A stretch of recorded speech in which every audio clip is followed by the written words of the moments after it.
Ad Libitum, Chapter 14, Unannounced Guests. He felt as if he'd forgotten something that winter's morning.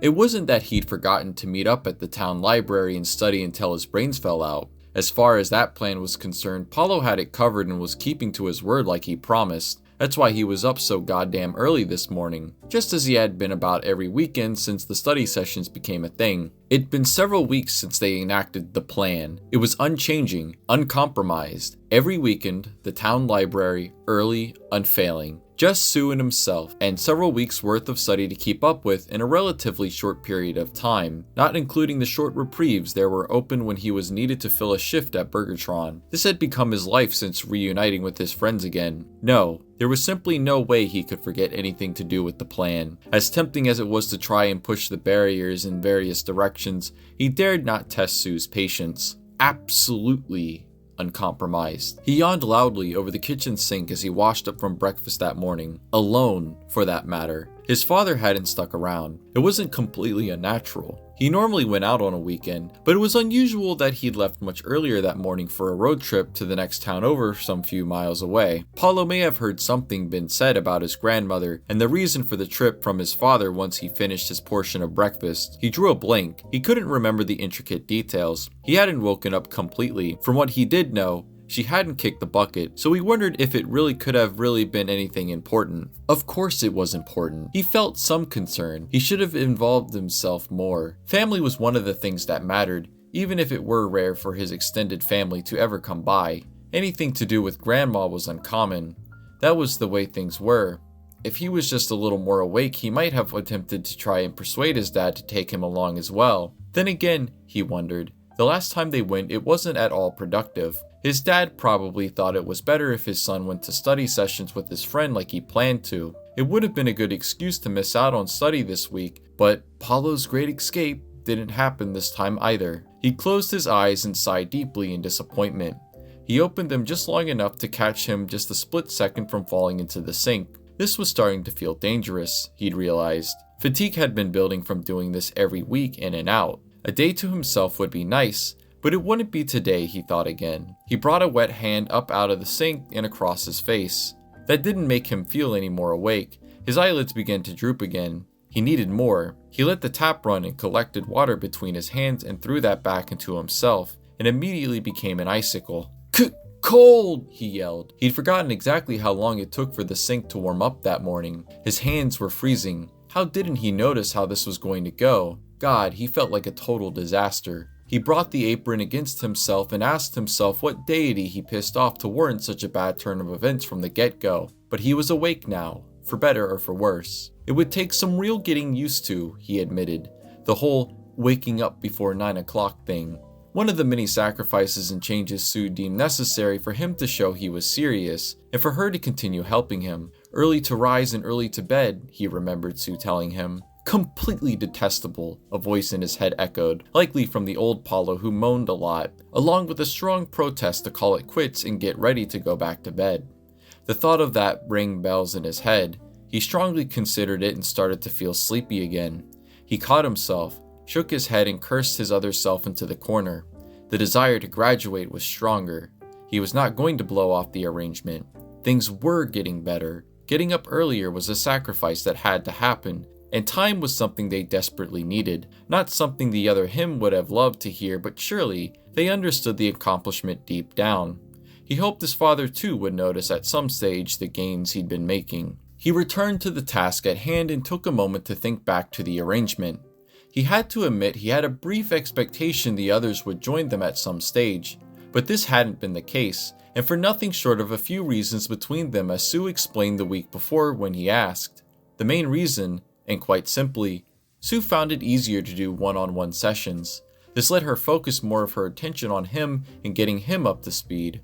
There wasn't anything unreasonable about it. It was also quite convenient so long as you didn't look too deeply into the other reason. That, regretfully, was that Paulo only had 2 friends who wouldn't make the atmosphere turn awkward. That would turn out to be Amaya and, naturally, David. While Amaya often studied with them at school in the library during lunch, she couldn't make it to the weekend session since she needed to work as well. David had never been invited. Sue's reason for that was because he was likely to goof off in Paulo's company. They didn't need the distraction, but Paulo would never mention the real reason between them both was that David was more than capable of studying well on his own, and Sue, for that matter, would never admit it was also because David was well ahead of them in their studies. This already had consequences. In no time they'd become the couple that always met up in the town library. Paulo had to deal with the jeering and snickering of those around them. He did his best to ignore it. His old self persisted and protested the idea of going out today, urging himself to go back to sleep, and again he fought against it. This weekend was already turning out to be nothing different. It started with him fighting himself, doing what he needed to constantly remind himself every ounce of strength was needed. It became regimen. He would completely come to accept it in time. All he needed was a couple more weeks to let it dig in completely. Discipline where necessary. The end result of the sacrifices was all he looked towards. There had been some improvements in that arena already in that short amount of time, as it turned out. The surprise pop quizzes showed some progressive improvement. He was getting better in places. They also revealed his flaws, which he took as much time needed to fix. He was making a new mark on his otherwise lackluster academic record with keeping attentive in the classes, but time would tell whether the results would be worth it in the end. He felt his gut clench. The mid-semester tests were around the corner. He was prepared this time, wasn't he? Did they have enough time? He didn't want to let himself down again. Or Susan, for that matter. He looked up to the clock on the wall and muttered various obscenities. He'd have to leave shortly. The library had already long since opened. Sue preferred he arrived just a half hour afterwards. That meant he had enough time to shower before he needed to hightail it. The other Paulo in his head chimed in and toyed with the idea of beating her to the library once for a change if he ran just to show her up just before the doors opened. He imagined how shocked she'd be, but then he thought how that could really turn against him. Maybe she'd take it as granted, expecting him to do that from that point forward. It wasn't turning out to be a good idea, the cheeky part of him admitted, seeing it was done in, for fitting, and returning to the corner of his thoughts where it belonged. The distraction finally decided to leave him be, long enough to realize the plate he scrubbed simply couldn't become any cleaner than it had. He found it a place in the dish rack and started working on the one underneath it. What would they work on today? He began to wonder. His shoulders dropped. He knew the answer. It wasn't a real surprise. They'd be cramming in as much as they could in preparation for the test just before the holidays. Those certainly weren't going to be holidays either. Sue planned to spend those on the next chapters of studies in all their classes well before the rest of the class would start. They'd be ready for the new school semester, like it or not. Another sigh leaked out accompanying it. The knot in his gut felt the same feelings he had when Sue told him her plans before. It wasn't that he wanted his holidays to himself. He had to face it deep down inside. He was screwed. There'd be no chance in hell he'd be able to put off studying the whole time, but Sue should be doing more interesting things for herself than dealing with him day in, day out. He could study efficiently on his own now given the real chance. In fact, he tried to sell this to her before, but she wouldn't have it. Her sacrifice was going to be for his gain, she told him. She was in it all the way. That got to him. Despite how happy it made him feel inside, the pressure was starting to get to him. If anything, she needed a holiday, he decided. He held the plate forward in front of him and watched his reflection in the plate for a moment before bringing it down hard into the water, spraying it in all directions. He backed off and swore to himself for his stupidity before grabbing a dishcloth to soak up the spillage all over the counter. He'd snapped. That had done it. He'd done well over the last couple of weeks suppressing his real feelings for as long as he could. The mirror worked a great deal telling him he needed to change. But he was burning out. Newer expectations were all starting to grow above the norm. The constant pressure was wearing him down. His dirty laundry needed air, and it needed it now. He needed one as well. A holiday, damn it all. Away from she who must be obeyed. He argued with himself. His arm swung down ready to slam the plate into the dish rack, but stopped just before it would have landed, and he lightly placed it into position. It felt good there, letting loose for a moment. But he really didn't want to destroy the plate. There were real problems with the arrangements. Paulo and Sue had indeed become closer friends over the short number of weeks they began closely studying together. But some things between them didn't change. It still felt as difficult as it was years ago. Some days it simply felt like they were just tolerating each other just like back then. Again, closer friends than before, but he certainly didn't feel like they were any closer to being regarded as close friends. He'd admit sometimes part of the error had laid with him most of the time. Sometimes the old Paulo would rear its head and do something which would cause Sue to come down on him like a ton of bricks. He'd apologize. He deserved it. He aspired to do better, but he realized that didn't bug him as much as he thought it did inside. There was something else deep about this that bugged him more. He thought back to weeks ago, back when they held an embrace on that side path that one dreary day. It felt like so long ago. Then it clicked. Despite the crying and the hugging weeks before that one dreary evening, the friendship that evolved from that acted as if the episode never really happened in the first place. Instead, their friendship was founded on a single commitment made by Sue to make sure Paulo would obtain an achievable outcome. He would graduate. He'd have to. There wasn't a doubt deep down inside Paulo where he didn't deeply appreciate Sue's efforts. Truly, he did. He tried putting a positive spin on things. A better relationship had formed between the two when things worked out in the end. They appeared closer as far as things could be observed from the outside, but Paulo started to feel like certain elements that he was all too natural to just didn't appear to be there between them. He realized what this was the other night. It took a couple of days for him to realize. They'd only ever seemed to speak to each other about their study. Paulo was quite good at small talk, but everything that went from how her day was to what she did at night somehow always turned into a question on how well his study was going. And there wasn't a problem with it coming from Amaya or David, but whenever it came from him, it was always a question on what he studied on and whether he could answer a question she could pull out of thin air, and only that. Nothing more special than a tutor and their student. Professional, and only. He wished deep down it wasn't this complicated. He wanted to break the ice at some stage. It was going to happen yesterday, only for him to back off at the last second once he realized he never really understood what he really expected from Sue in the first place. A conundrum, to say the least. He knew he didn't really want her all over him like some of his past lovers. There was never a chance in hell of that ever happening. He'd shot it down himself long ago. There were other girls at the time. He was quite convinced he wouldn't be able to stand her brattiness, and he was right in a way. There was never a thought it would work out, but he wasn't sure whether it was because of a lack of imagination or because he was convinced the attraction just didn't seem to exist. Not to mention, it didn't ever look like there was an occasion where she could stand him much of the time. The only other person next to Madison and Jessica back then. He felt they had their reasons, most of the time. What else then? As tight of friends as he was with David? There were certainly few of those kinds of friends, yet he struggled. Why was this so fucking difficult? He was sure that something should have blossomed when they were arm in arm over an old friend. There had to have been some deeper meaning in it, surely. He didn't really want to believe this friendship was temporary, only because it concerned something within her power to make such a drastic change. It really killed him inside when he thought about it. What are you really getting out of this, Sue? He asked himself. Why are you dealing with this wasted effort? He wondered if he was looking into it too deeply. There was that chance. He'd done it before. Maybe the whole relationship was the way it was so it wasn't distracting. It was a professional friendship, different from the norm that he was used to, but all for the sake of him graduating. It had to be that. The results looked so good already, why ruin it? So, he didn't confront her. Damned if the whole thing didn't eat at him all this time. He'd have put more thought into what he'd wanted deep inside had he not been distracted by his phone letting him know someone had sent him a text message. He leaned over and recognized the photo he put of Sue on the lock screen. It wasn't flattering. It was hard to ask Sue for a photo, so he took one when she wasn't waiting for it. He didn't think or say anything for the first few seconds before the message began to register, and his grin got larger as the result set in. In the same instant, by sheer coincidence, the news on the TV advised of a fierce snowstorm approaching Roseville. At 2 made it all the clearer, and his grin reached as far as it could. Not meeting at library today, Sue's message said aloud to him. There was a moment of elation from this that ran through his mind for a moment.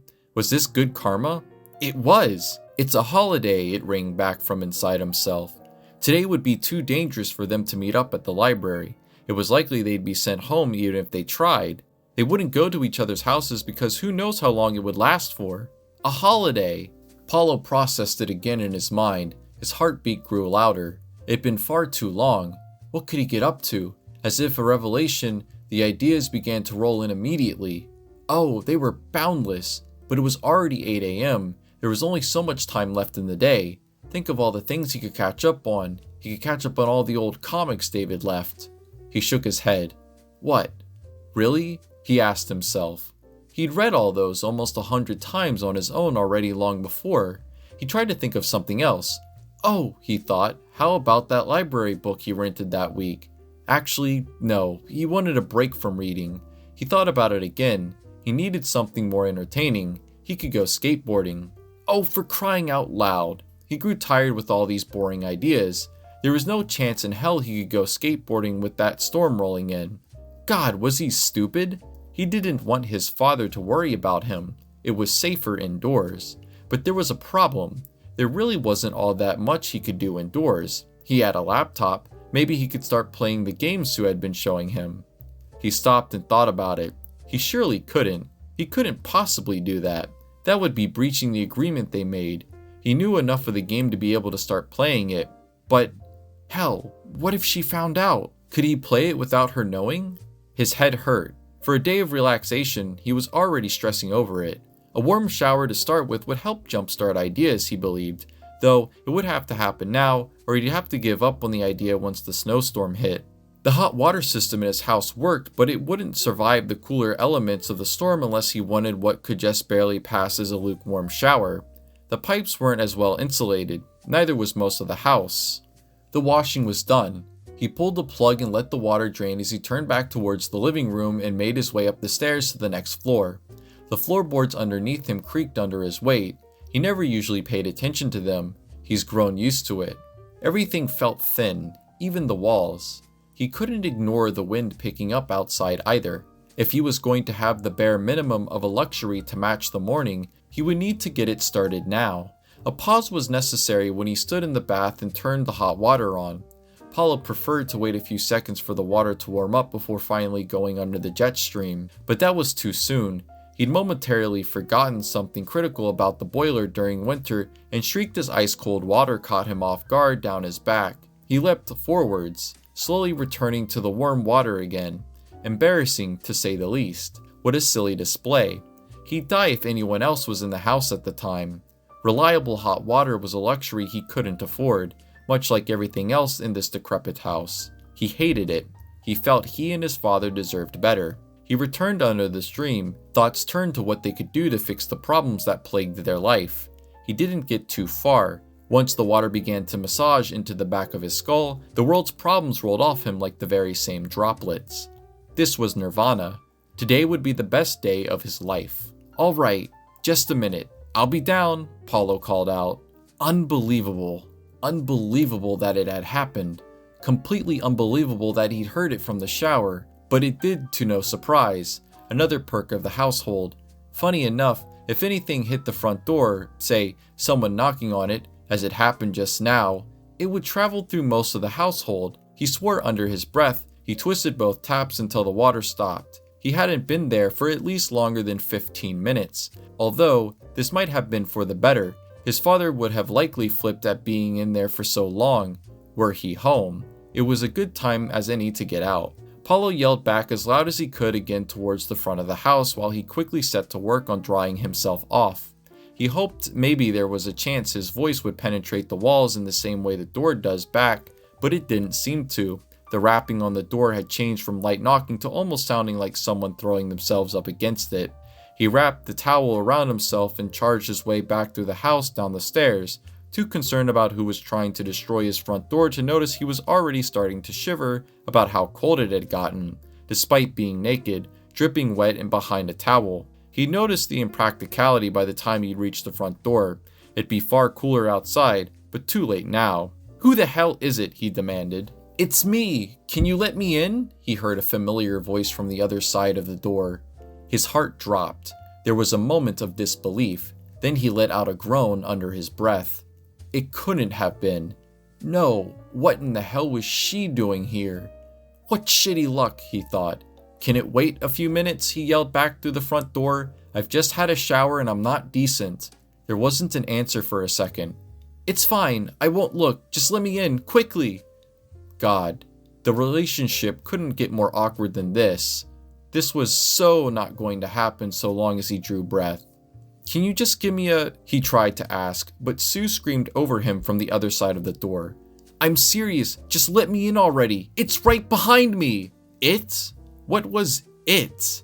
Did Sue get into a fight with a bird or something? The storm? God, right, the storm. That could explain why it was getting cooler now. He couldn't win. That's all there was to it. He just couldn't. If it had been Lucy, there wouldn't have been a second thought. It happened before, but with Sue of all people, perish the thought. He wondered if he could make it up the stairs, get dry, get back down as quick as he could. The storm couldn't be right on top of her. She'd have to have been overreacting.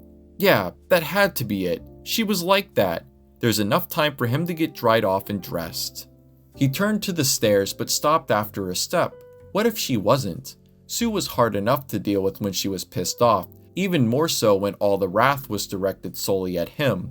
His house didn't have decent interior heating, again, another perk of the household. If she got sick, she'd never forgive him.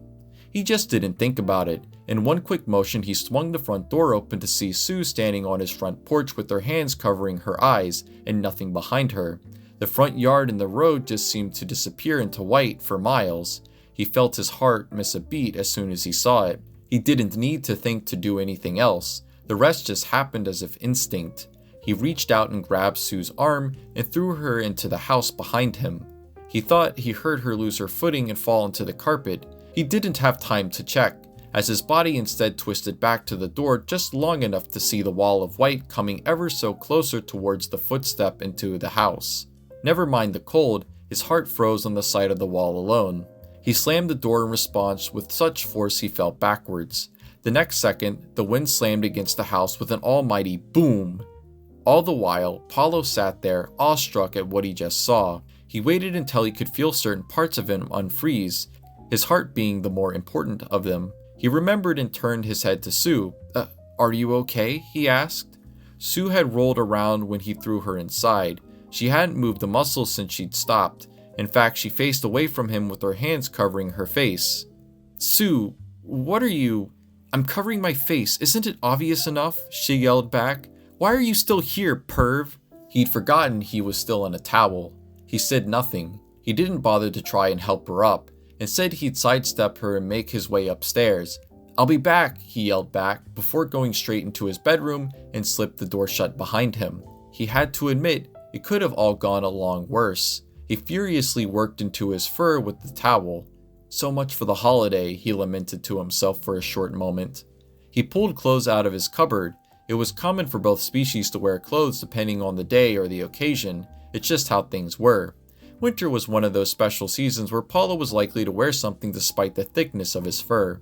He still felt the winter chill when the month was at its worst, much like today. Sue was no different in that she had decided today was a clothes day too. She didn't notice from earlier she had worn a green sweater, long pants, and a patterned beanie to fend off the winter elements. It only took a few minutes for him to emerge from his room back down the stairs and back to the living room in a much decent state than before. A brown jacket over a shirt and long pants. He only felt a tinge warmer than before, but if anything, he was a hell of a lot more uncomfortable with the damp fur. It would take a few hours even in winter for him to feel dry again, a much shorter time with the blow dryer. Sue's well-being was the only thing on his mind at this stage this morning. He found her in the same place he left her. She hadn't moved at all. She just lay there with her hands covering her eyes closed. He was concerned when he found her. He bent down beside her and shook her arm lightly. "Hey, Sue, are you okay? You're not frozen to my carpet, are you?" he asked jokingly, musing at the last part to try and ease the tension. He'd expected her to freak out. Who wouldn't? He'd seen nothing like that wall of ice before, something to cause the adrenaline to rush. Instead, something in her caused her to lightly chuckle. "I'm fine," she said. A part of him didn't believe her. Her reply sat between being angry at him and being upset. Sue didn't move from the floor. It seemed she was trying to get over it without making it obvious. "Are you sure? I didn't hurt you when I pulled you in, did I?" he asked again, trying to make it obvious he was concerned with her. She was quiet again before she coughed.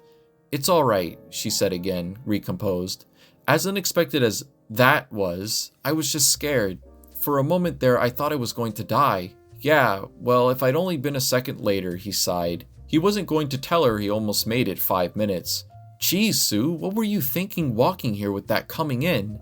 What was I? She froze as she recited the words, then becoming quite animated as she got up and pushed him back hard with both her hands. Paulo couldn't fall anywhere but backwards, as surprised as he was at how quick she moved. You idiot, she yelled back. I was trying to make sure you weren't trying to make your way to the library. I got your message, Paulo said, trying to get back up, confused about what she was even talking about. Did you even think to reply? She screamed. His hand came to his face when he realized that was the thing he tried to remember in the shower. He had gotten so engrossed in the idea of having his holiday he didn't even shoot back a gotcha. Ah, was all that came out of Paulo. And like that, Sue tore into him. You idiot, I sent 3 texts and tried to call you. I ran out halfway across the town to the library and checked everywhere before they told me to go home. And then I ran here instead just to make sure you weren't already trying to get there. Where are you going? I'm not done yet. Paulo ran into the kitchen and found his phone on the counter. His thumb went to work across the screen. She wasn't lying. There were 3 messages and 4 unintended calls. He hadn't heard his phone go off. Or maybe he did. He might have thought he heard his phone but didn't pay attention to it while he was in the shower. He felt like an idiot. He brought it with him back to Sue. She hadn't moved, and she was still furious at him. But inside Paulo a furor rose large enough to match her own. He held his phone up to her, not a shred of amusement in his face. This is a bit too much, even for me, don't you think? Running across the entire town during a snowstorm warning, he inquired.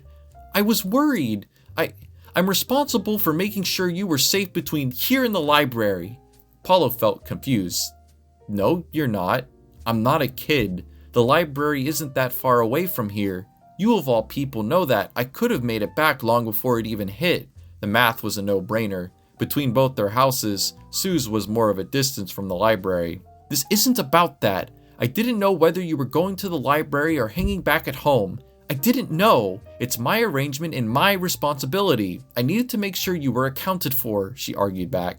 It was still dangerous. Didn't anyone tell you not to try going outside? Seriously, you're meant to be the smart one when it comes to these things, he said with outstretched arms, but he realized that wasn't exactly what he meant to say. Sue reciprocated as such. Excuse me? What is that supposed to mean? Did you even hear me, Paulo? I didn't know if you were safe.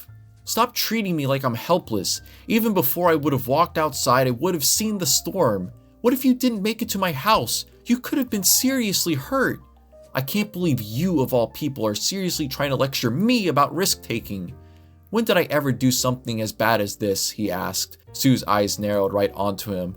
Alright, fine, sure, I did some really stupid stuff back then, years ago, when I was a kid. You could have been turned into a popsicle. Hell, it almost happened. I needed to know you were safe. You could have been hurt. Oh my God, just drop it then. Can't you just be relieved when someone went looking for you? It's what friends do, right? God, she had to string that word in there too, didn't she? He shook his head at her. No, I can't. I don't want friends putting themselves in situations like that. What if something happened to you? You think I wouldn't be affected? I couldn't forgive myself. Well, you can rest completely assured I certainly won't bother again, Sue huffed. Nope, no more stupid decisions from me. Certainly not from a friend who was scared for your well-being. Don't need friends like those. Paulo's shoulders dropped along with a groan. This was just going nowhere. He was fed up at this point. Oh my God, Sue, it's not like I don't appreciate the thought. Just promise me you won't do anything stupid like that again. No. No? Paulo's eyes widened. Excuse me? It wasn't stupid. I've made up my mind. I made the right choice. He shook his head and threw his hands in the air. He turned towards the kitchen. I give up. You're impossible. She pulled on his jacket. Impossible? Sorry, Paulo, but this is what you signed up for. I look out for my friends. It's what I do. That's not even what I'm asking you to be sorry for. Just admit this whole thing was a dumb idea already. No! Why are you being so defensive about this? I don't get it. Why didn't you go home? This is who I am and what I do, Paulo. Take it or leave it. He was growing tired. Fuck it, he thought. Just apologize, mark his own wrongdoing by not being reliable and be done with it. Rolling over felt like the better way to quell dealing with this. But it didn't feel right. He didn't mean to forget about his phone, but she really didn't need to put herself at such a huge risk. She could have died. To hell with the arrangement. If Sue didn't think her outside in the storm wouldn't affect him deep down, she was in for a surprise. Paulo folded his arms and leaned forwards over Sue. I don't want friends who put themselves in danger. I'd sooner end this entirely if it'll keep you from doing something as stupid as that again. You don't mean that. I mean it. He felt a pain across his cheek as Sue's hand came up against it. His hand came up to feel where hers had just been. Then I'm going, she said, making her way to the front door. No, you're not. You can't be serious. I am serious. Are you going to try and stop me? She just had to be bluffing. She just had to be. You're delirious. It's a gale outside. You'd be lucky to even make it up the road. You're staying here, Paulo argued. I'm leaving. Anywhere to be away from you, Sue returned. Her hand came upon the handle. Paulo's brain began to register that maybe, just maybe, there might have been a distinct possibility that maybe she wasn't bluffing about deciding to leave. Then he remembered something about the door. His body leapt forward over to her, but he wasn't quick enough. Paulo tried to remember what had happened a few seconds before from the living room floor. He couldn't ignore he was in an excruciating pain all over his body. It was hard to see. More importantly, he was cold. Really freaking cold. It started coming back to him. He remembered he wasn't quick enough. The door opened with such force it threw Sue back, into him. That was the last thing he saw. He thought for a moment he had heard a blood-curdling scream at the same time, but he wasn't sure if it was from Sue or the wind as it howled inside. He fell against something after that, and there was a pain for a second, and, well, that was about it. The first thing that returned was the pain again, but it didn't start at his head, it was everywhere. He felt sick. The wind, the cold, the pain, it was becoming too much. He felt like he was going to faint again. His attention went to the door. He had to shut it, lest they both freeze to death. He couldn't find the strength to stand. The wind battered him in pulses. He couldn't find any balance. That was fine. It was easier to crawl. It took all his strength to crawl up, and even more once he got close to the front door. He used his body to try and force it shut. It did, and he slumped over against it. He was numb all over. He'd noticed the ice forming at the end of his hair. He felt like he was going to pass out again. He remembered Sue. He didn't have to look too far. She lay just beside where he woke up. She didn't leave. She didn't move either. A burst of adrenaline let him push up against the back door to move over to her, each step hurting along the way. He managed to get up beside her before he collapsed back onto his knees. That was as much as he could do in this much pain. Sue, oh God, please be okay. Are you okay? She turned her head to him. Paulo felt a bit of relief pour into him. He couldn't ignore her clutching her left shoulder. Are you hurt? He asked as he crawled closer. It really hurts, she struggled while wincing. It's not broken, is it? I don't know, she huffed. God, this hurts so bad. It hurts to breathe. He didn't know what to do. An ambulance would never get there. The gale was just too strong. They'd never reach his home in time. Just breathe slowly. You might just be winded. You need to sit up, Paulo panicked. He tried to set her up against the wall, but Sue ached and moaned in the process. Ow, stop. Paulo, you're hurting me. I'm sorry, but you need to sit up. To try to breathe calm, slow breaths. This hurts so much. If I die... No, you're not dying, Sue. Just hang in there for a bit. If I die, I am so fucking haunting your ass, she told him. Something about that made him stop, and he bent over and laughed at it. The sheer absurdity of what she said just coming out from nowhere. He was far too concerned with her well-being and finding a way to cope with all that was going on. Something in him just shut down and took over. He didn't know where that comment even came from. But when he looked back up to see her, she was at least happy about something. Well, that managed to get you to calm down for a bit, she said. I'm feeling a little bit better. It might not be all that... Ow! Can you just be concerned with yourself for a change? Oh, God. Sue, I never wanted this to happen. What do I need to do? Tell me what to do. You're the smart one, he said. The panic was trying to set in until Sue's hand felt against his. That was meant to be a slap. I guess it isn't broken, but I'm certainly not going to be a help in PE, Sue replied. She tried to roll her arm around but struggled. She stopped once she noticed Paulo on the verge of tears, feeling awful about himself. Jesus, Sue, I didn't mean for this to happen. I wasn't fast enough to warn you about the door lock. I didn't want you putting yourself in danger, but then this had to happen. Sue started watching his stupid face begin to break down. She couldn't take it anymore. Oh, shut up. I'm sorry, Sue apologized. Huh? Paulo rose his head in confusion. She sighed. That's what you wanted, right? I'll admit it. Walking around before a snowstorm was stupid. I could have died on the way here. There wasn't any sign of sweet redemption in Paulo's face. It stayed down as if understanding. Make no mistake though, she continued. I don't regret coming out here to make sure you were okay. Well, until your door decided to clock me. Now I'm not too sure, she said, sitting up straight. Do you have any first aid? And are you okay? I think I've got some upstairs. And yeah, I think so. Do you want to go get it? I'd go myself, but, she tried to suggest. But Paulo was already thinking along the same line. It's fine, I'll get it. I mean, it's not like the first aid could chop off my fingers, right? Paulo stared at her. Was she trying to brighten his mood or was she making fun of the house? He shook his head and stood, making his way to the staircase.